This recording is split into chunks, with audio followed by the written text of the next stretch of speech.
در تصویرم می‌بینید شهاب تیام از لس آنجلس همراه ما، سردار پاشایی از ویرجینیا در آمریکا و محمد تقوی هم همکارم از بیرمنگام در بریتانیا با ما پیوسته. از آقای تیام میخوام بپرسم، شهاب، این ترانه‌ای که از تو شنیدیم ترانه بسیار تاثیرگذاری بود، اما اتفاقی که افتاد این روزها می‌بینیم که برخورد میشه با هنرمندانی که همراه هستن. نمونه بارزش رو دیدیم که چه اتفاقی افتاد برای شروین حاجی پور با ترانه‌ای که خوند. الان هم تو این ترانه رو خوندی، دیگرانی هم بودن که همراهی کردن.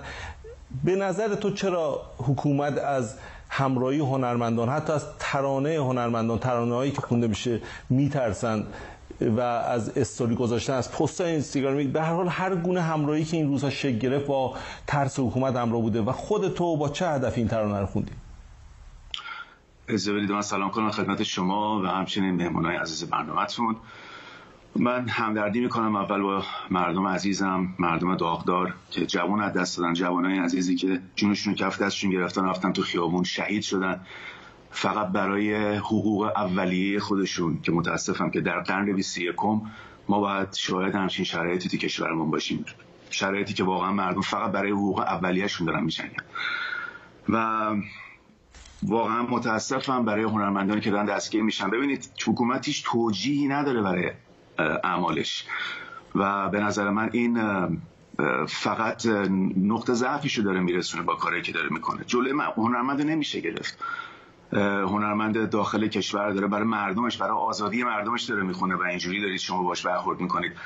با بقیه میخواین چیکار کنید؟ چند تا رو میخواید بگیرید؟ چند نفر رو میخواید دستگیر بکنید؟ صداها بالاست، مردم بلند شدن، این خیزش سراسریه. من واقعا متاسفم از اتفاقاتی که داره میفته و من تنها کاری که از دست من برمیاد اینه که صدای مردم باشم.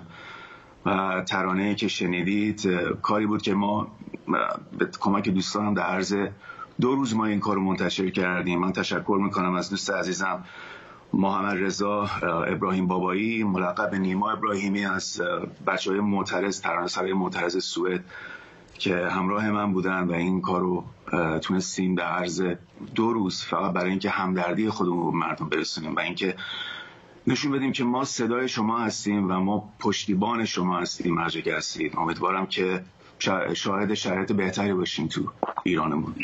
شهاب، شما چه دیدگاهی دارید نسبت به دیگر هنرمندانی که همچنان شاید هنوزم میگن ما سیاسی نیستیم و هیچ گونه واکنشی نشون ندادن؟ فکر می‌کنید که آیا اونها باید وارد میدون بشن یا خیر؟ آقای خودی پاشا، مگه میشه ما سیاسی نباشیم؟ من گله‌مندم از همه هنرمندان خارج از کشور، مخصوصا هنرمندان جوانتر. ما وظیفه انسانی داریم، ما در قبال مردم مسئولیم، مردم هم پشت ما بودن، ما اگه اسمی داریم به خاطر مردمه و الانه که ما باید پشت مردم باشیم، مردمی که همیشه پشتیبان ما بودن. الان اگر بلند نشیم کی میخوایم بلند شیم؟ و من گله‌مندم واقعا از هنرمندانی که نشستن و ساکت نشستن، حرفی نمیزنن. واقعا بی‌طرف نباشیم، بیاین وسط، شما هم بیاین تو میدون، مردم دلشون به ماها گرمه که صداشون باشیم و امیدوارم که این اتفاق بیفته و اینجوری منفعل نشینن، چون به نظر من الان وقت نشستن نیست، الان وقت پشتیبانی از مردمه. خیلی ممنونم از شهاب تیام که این ترانه رو اختصاصا در اختیار ما قرار داد که اولین بار پخش کنیم و ممنون از اینکه وقت گذاشتی، صبح لس آنجلس در این برنامه حاضر بودی. امیدوارم که توی فرصت‌های بهتر و خوشایندتری بتونیم در خدمت باشیم. ممنون از شهاب تیام. اما اگر نکته‌ای نیست از شهاب تیام خدا